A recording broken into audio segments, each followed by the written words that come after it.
Gonzalo Cañete. En línea. En línea, desde Londres, para que nos comente sus impresiones.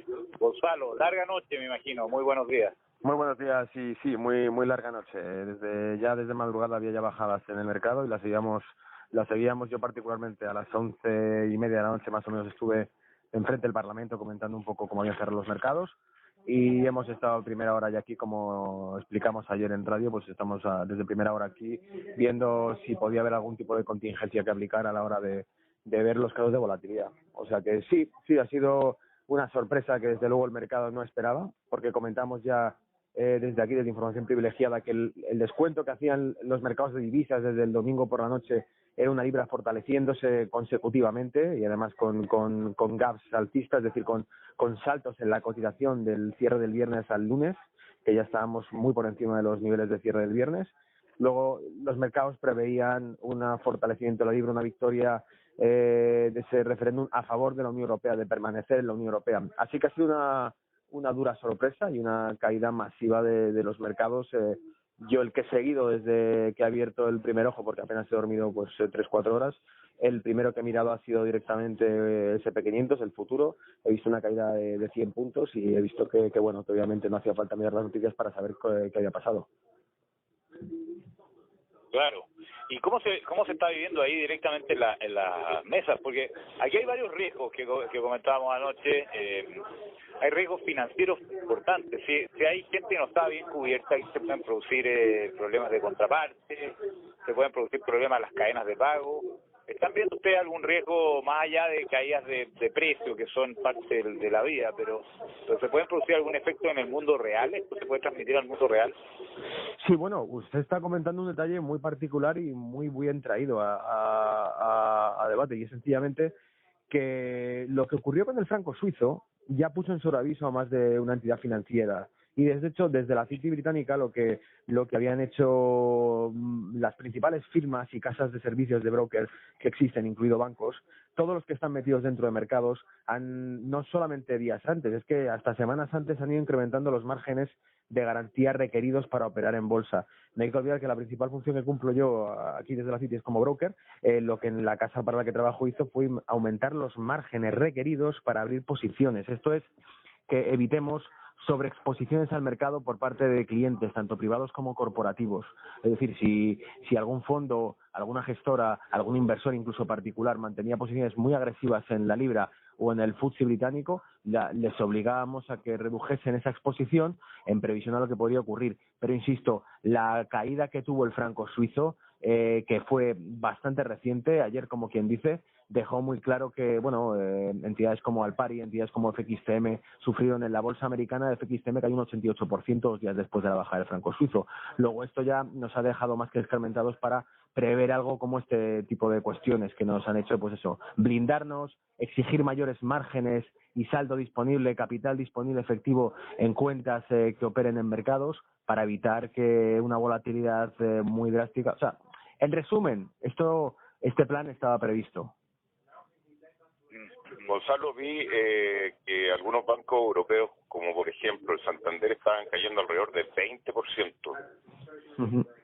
Correcto. Sí, bueno, en el caso de Santander, por la exposición que tiene a BEI, que es la marca que desarrolla aquí, pero que sigue siendo el Grupo Santander el que la tiene, la exposición que tiene dentro del Reino Unido. Porque un problema que sí debe preocuparnos, especialmente al sector financiero, porque no hay que olvidar que tiene buena parte del negocio no solamente en Reino Unido, a nivel europeo, sino a nivel mundial. El parque británico, el parque de Londres, de la City de Londres, es uno de los más importantes del mundo, y aquí la cuestión está en si cambiará la regulación y afectará al negocio financiero, porque el sector financiero pesa muchísimo. ¿Qué es lo que está pasando con los bancos ahí en Inglaterra? Cuéntanos un poco así cómo están los precios de las entidades bancarias. ¿Cuáles son los sectores más afectados en Europa y en Inglaterra en particular? Bueno, principalmente el sector más afectado es, como siempre, el sector financiero, como siempre. De hecho, las suspensiones por volatilidad que ha habido en los mercados se han producido en el sector financiero. Las caídas más graves en el top siempre estaban bancos, o han estado bancos a primera hora de la mañana, los que más caían estaban siempre en ese top, varios bancos europeos. Por supuesto, españoles e italianos se llevan muy buena parte de esto. Un dato curioso, que de hecho subiré en breve al canal financiero que mantengo de noticias, Brújula de Mercados en YouTube, subiré un reporte en breve mostrando datos. Pero un dato curioso es que si nos fijamos ahora mismo, pero también durante la apertura del mercado, las bolsas que más caen no es la británica, no es la bolsa de Londres, es el resto de bolsas europeas. En concreto, la bolsa española e italiana caen muchísimo, estaban cayendo más de un 10%. Durante la sesión, las aperturas han sido desastrosas. La bolsa francesa caía más de un 8%, la bolsa alemana superaba el 7% y la bolsa británica algo más del 6%. Luego, planteo una cuestión aquí que va a contracorriente de todo lo que hemos escuchado hasta ahora. ¿Quién sale más perjudicado de esta ruptura? ¿Reino Unido o sale Europa? Dada la situación que tiene ahora mismo la Unión Europea, quiero decir, o sea, vemos cifras de 10,2% de paro de media en la Unión Europea, sabemos que la periferia europea alcanza casi el doble esa cifra, tenemos tasas de inflación negativas, deflación en la zona euro actualmente, mientras que el Reino Unido tiene un 0,3 de tasas de inflación, es decir, positiva, lo cual refleja cierta solidez en la actividad económica en Reino Unido que existe por su ausencia en Europa, y cifras de crecimiento de Reino Unido más cercanas a la de Estados Unidos que a la de Europa, por no mencionar lo que ya comentamos aquí en Información Privilegiada, cuestionando esa repercusión sobre el comercio que tiene en Reino Unido. Reino Unido, su principal socio comercial son los Estados Unidos. El mayor país al que Reino Unido importa productos después del comercio es el 15% de sus importaciones son a Alemania, es decir, compra Alemania el 15% de sus importaciones. Si me voy a la inversa, Alemania compra el 4% de sus importaciones a Reino Unido. Luego, Reino Unido es un socio más fuerte para Alemania que lo que es Alemania para Reino Unido. No sé si esto se entiende, pero la dependencia queda bastante reflejada en la balanza de pagos. Sí, sí. Gonzalo, ¿hay alguna posibilidad de que entren algunas transacciones en alguna bolsa o no? Manden a camarines, como decimos acá. No, yo creo que a la hora de tomar alguna acción habría ocurrido ya. El escenario más negativo es el que ocurre siempre en el primer momento, porque como decimos habitualmente, la bolsa es maníaco-depresiva. Luego una noticia como esta es que se vuelve loca por completo y empiezan a caer los mercados. Lo peor que podíamos ver yo creo que se ha visto ya. De hecho, hago pues un apoyo, un llamamiento a la calma a todos aquellos que inviertan en mercados, porque yo creo que tenemos dos referentes históricos fuertes. Las caídas que ocurrieron en los años 90, incluso en el 2008, para la libra, fueron peores que las que estamos viendo ahora, fueron más consecutivas, veníamos desde más arriba con esas caídas, y lo que ocurrió después fue en el año 93 una recuperación de en 2-3 meses, una recuperación hasta el 1,50 prácticamente desde los niveles actuales, y en el año 2009 igual estábamos cerca del 1,38, 1,37, 1,40, rebotamos hacia el 1,60 prácticamente en cosa de 4 o 5 meses, si no recuerdo mal. Luego lo que podemos esperar ahora es que haya un fortalecimiento de la libra los próximos meses, con una cuestión muy clara. Aquí hay un aliciente, creo, un dato positivo para esa libra que probablemente se refortalezca y para que veamos que el mercado se estabiliza, al menos en lo que se refiere al Reino Unido. Reino Unido, en los años 90, se independiza desde el punto de vista monetario porque abandona el sistema de CR de tasa cambiaria fija con el resto de divisas de Europa. Se debilita por ello, pero luego se ve fortalecida la libra, porque adquiere independencia monetaria y se salva, de hecho, de parte del problema que ha tenido a nivel financiero Europa. Pero el otro punto ahora es que Reino Unido se independiza desde el punto de vista fiscal. Luego se quita una mochila de encima, va a haber una reducción de gasto que ya no va a tener que aplicar Reino Unido al resto de la Unión Europea y que va a poder aplicar a otro tipo de cuestiones. Luego, es una novia más atractiva hoy un Reino Unido que está independizado, que está en vísperas de independizarse de la Unión Europea, que lo era antes, porque antes tenía la mochila que arrastran encima el resto de potencias europeas, que es la mutualización de la deuda que tienen y que arrastran los países periféricos de Europa y que desde luego no está por resolverse, porque la estructura económica del sur de Europa sigue siendo un caos a nivel de reformas que quieren aplicar. Y por ahí puede venir la próxima caída, porque los incentivos a mantener a socios tan débiles como Grecia, todavía hay corralitos. Nosotros hablamos acá, el corralito se instauró por una semana, dijimos va a durar por lo menos 3 meses, ya más de un año, y todavía no se puede levantar. Es solo una muestra del problema, del nivel del problema que tiene Grecia y que de ninguna manera se ve solución razonable a mediano plazo. ¿Tú sientes que va a haber de otros socios por salir? Sí, por supuesto. De hecho, lo que se está hablando hoy ahora en Londres, desde que, llevamos con las televisiones de Bloomberg y otros canales abiertas desde por la mañana. Lo que hablan continuamente es de los referéndum que llevan a pedir Escocia, Irlanda también dicen que podría pedir un referéndum, Holanda sin duda alguna porque está muy vinculada al Reino Unido, puede provocar una reacción en cadena. Ese era el temor de la Unión Europea. Toda la campaña que han hecho sobre el Brexit era sobre lo perjudicial que era para el Reino Unido, pero en realidad lo que estaba ocultando era lo perjudicial que es para una economía europea que está muy débil, una unión política que está muy débil y que podría desintegrarse con una salida de un socio que no hay que olvidar pesa el 25% del PIB de la zona euro, como el Reino Unido. Y un apunte más, lo que usted decía sobre Grecia, es el mejor ejemplo que tenemos del fracaso de la política económica de la Unión Europea. Desde el año 2010, intervenida por la Troika, por el Banco Central Europeo, por la Comisión Europea y por el FMI. Desde el año 2010, actualmente, ¿qué han conseguido? Las cifras de deuda griegas cuadruplican el Producto Interior Bruto de Grecia. El paro sigue estando en torno al 20%. El bono a 10 años roza el 10% continuamente. Luego, no sé exactamente cuál era el objetivo, pero desde luego han fracasado y no han conseguido nada. Así que he visto que la solución, después de 10 años aplicadas, las recetas de Bruselas, no consiguen estabilizar una economía pequeña, ¿cómo van a hacerlo con un grupo entero de países? Sí. Cae 13,32% entre paréntesis la bolsa en Atenas. Sí. Gonzalo, la libra la está defendiendo el Banco Central de Inglaterra, ¿o no? Por supuesto, por supuesto.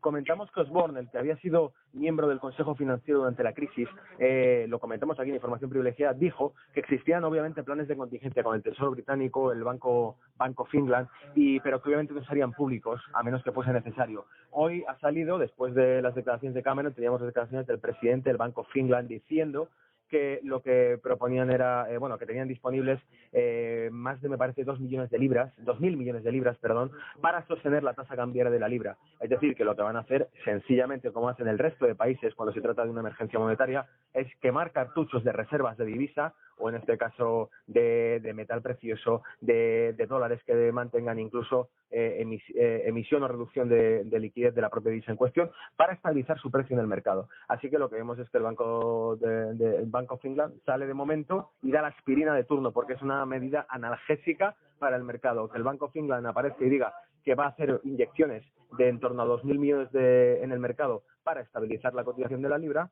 simplemente es una pastilla que nos dan a ver si nos pasa la fiebre del susto que nos han metido durante la noche. En un día que el VIX sube 37%, para que ustedes tengan una idea del nivel de pánico que tenemos, también está la posibilidad de lo que se llama un value trade en jerga financiera, que es recuperar en base a comprar muy barato. Algo mencionaste tú, pero ¿tú tienes la sensación de que podría ser hoy día un buen día para realizar compras en distintos activos? Bueno, cuidado, porque le voy a confesar una cosa. Ya con comentarios que hice ayer en otros medios de comunicación, cuando me despertó por la mañana había gente literalmente, una persona en concreto me insultaba por el Twitter por los comentarios que había hecho durante el día anterior. Luego, me cuesta tirarme a la piscina. Desde luego estamos en zonas mínimas, pero echemos un vistazo, volvemos a lo de siempre. Vamos a ir al fuerte del equipo, al fuerte del grupo, que es el de todas las bolsas del mundo, la más fuerte es Wall Street. Veamos qué es lo que ha hecho. Ha rebotado, ha bajado hacia los 2.000 puntos, sostiene los 2.000 puntos. Hay figuras bajistas perdiendo los 2.000 puntos, y ahí es donde podemos ver que si Wall Street perdiese 2.000 puntos el día de hoy incluso, o ya la semana que viene, si perdemos 2.000 puntos, el panorama se pone muy negativo con la corrección que ha tenido. No obstante, ahora mismo lo que podemos esperar es que tras bajadas tan fuertes entren compras, como ya lo están haciendo. Si miramos gráficos vemos que desde las aperturas hasta lo que ha ocurrido ahora, sencillamente se han ido comprando, pues lo que dice usted, porque es una rebaja. Se han puesto un cartel enorme, inmenso, con luces, tipo Las Vegas, que pone rebajas en el mercado y entran muchas compras. Pero lo que está por ver es si se pierden niveles como los 2.000 puntos del S&P 500. Cierres de Wall Street con niveles por debajo de los 2.000, preocupante entonces, correcciones a 19.80, a 19.50 puntos, e incluso hacia los 1.800 puntos que estuvimos viendo ya antes de la primavera de este 2016. Oye, Gonzalo, señor Marco Draghi debe estar ya con la ojera hasta los zapatos. ¿Qué va a hacer el Banco Central Europeo, crees tú? Porque ya ha hecho de todo antes. Ahora, ¿qué más puede hacer? Bueno, Draghi, el señor Mario Draghi, lo que le debe estar pasando es como el dicho ¿no? De que monta un circo y le crecen los enanos, ¿no? Porque si tenía ya pocos problemas, pues ahora con esto pues se le van sumando. Estoy seguro que también el Banco Central Europeo tiene planes de contingencia para esto, dará algún tipo de medida analgésica como lo ha hecho hasta ahora. Mi principal preocupación, ahora más que nunca, es ver la reacción que va a tener el euro, porque si mi pronóstico no es errado, yo creo que lo que vamos a ver los próximos meses, así como la libra se vaya fortaleciendo, el euro se va a ir debilitando, porque el euro tiene un problema mucho más grave ahora, y es lo que en su día Mario Draghi llamó proceso irreversible. Dijo que el euro era irreversible. Si el euro es irreversible, la descomposición de la zona euro, de la unidad política de la zona euro, es un problema muy grave para el euro, y eso se reflejará en el mercado. Si me estoy equivocando, el euro seguirá su camino, veremos una reacción alcista de euro-dólar y me habré equivocado por completo, pero mientras tanto, euro contra australiano seguirá cayendo, euro contra canadiense, el eurodólar también debería ser tendencialmente bajista, si estoy en lo cierto. Luego lo que veremos es una debilidad de los mercados en general en Europa. Bueno, el gran ganador parece ser el dólar en todas partes del mundo. Estaba mirando el dólar index, acá está subiendo 2,7%, pero hay un ganador menos esperable, que es el Bitcoin. No sé si lo has mirado. No lo he seguido.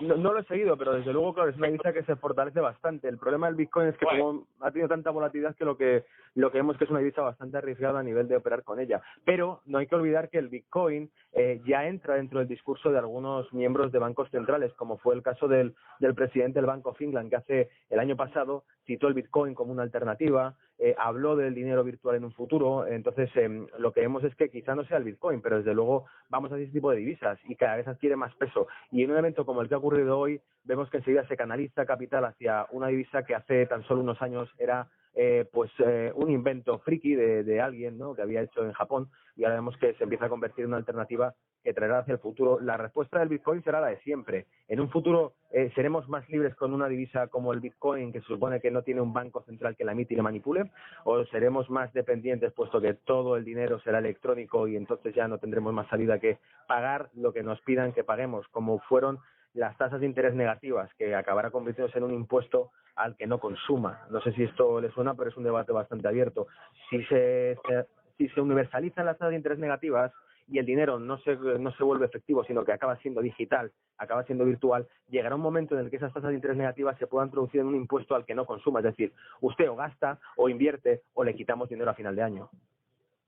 Correcto. Gonzalo, sé que no tenemos la bola de cristal ni nada, pero ¿crees que este puede ser el peor día y que ya a partir del lunes quizás la cosa empiece a calmarse?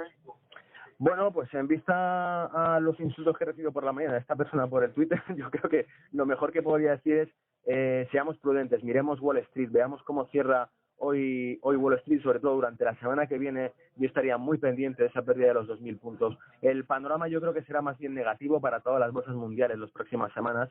Veremos caídas fuertes, creo. ¿Por qué? Porque estamos en máximos históricos. Hemos estado hace tan solo unos días en Wall Street en máximos históricos. Luego la caída o la corrección de todo el impulso de Wall Street puede ser una caída muy dura que tardará tiempo. Podemos entrar en un ciclo bajista fácilmente. Tenemos acontecimientos en la agenda que van a ser negativos. Ahora estamos con el Brexit, falta de momento los vencimientos de deuda griega, faltan la reforma laboral que está llevando a Francia a huelgas generalizadas y a detenciones, falta la subida de la Reserva Federal de tipos.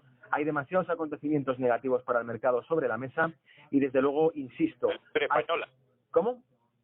La elección española este fin de semana. Las elecciones españolas este fin de semana, fíjese usted. Entonces, nos sobran los eventos negativos ahora mismo en la agenda. Ningún mercado sube con eventos negativos cercanos o de incertidumbre. Fíjese lo que le digo, ni aunque fuesen positivos. La respuesta siempre es vender ante esa incertidumbre. Entonces, lo que creo que va a ocurrir es que nos centremos sencillamente en el mercado. Nos ha engañado con el Brexit, ha descontado un resultado positivo que luego ha rectificado.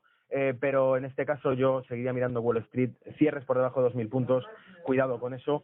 Próximos eventos tipo reuniones, tipo Brexit, tipo elecciones, cualquier evento que ocurra de este tipo, aprendamos la lección, cubramos posiciones y esperemos sencillamente a que eso se calme. Yo personalmente estaba bajista dentro del mercado con bastantes contratos, pero no he sacado toda la bajada que ha tenido el mercado. O sea, he cerrado en determinados niveles y desde luego porque he tenido suerte. Esto era una lotería al 100%. Gonzalo, tú que estás en Londres y ahí en el sector financiero, no sé en qué parte está en la City, en Canary Wharf, ¿cuál es la sensación ambiente que es importante? ¿La gente qué está transmitiendo? ¿Hay temor, hay preocupación, bueno, hay alegría? ¿Cuál es la sensación general? Con los baños.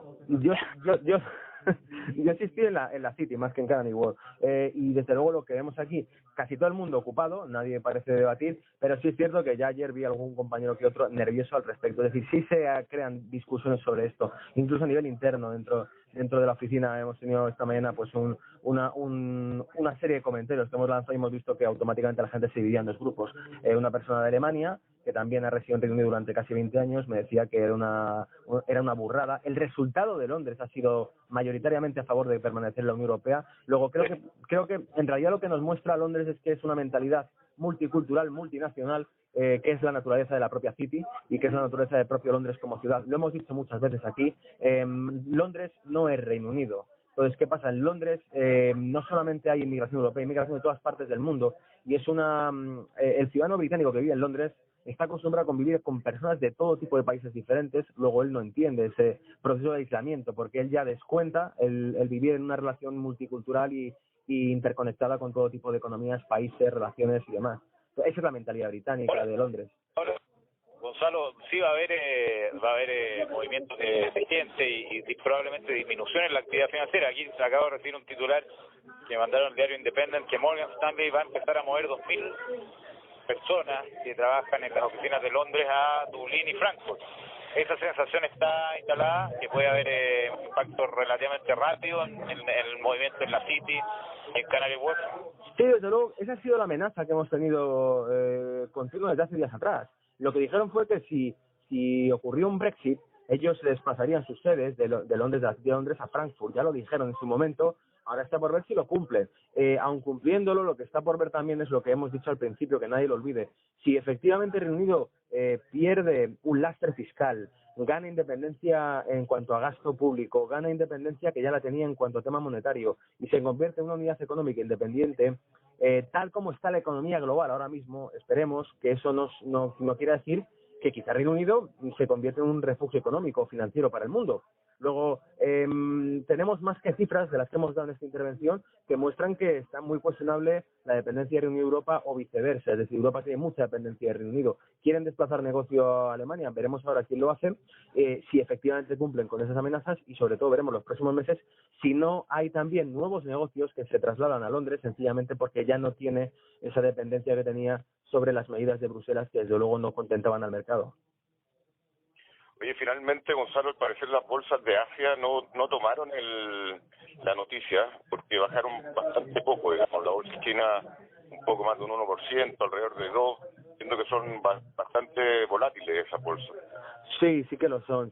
Yo creo que obviamente a lo mejor la noche del domingo al lunes veremos si se producen gaps, que es como normalmente ocurre.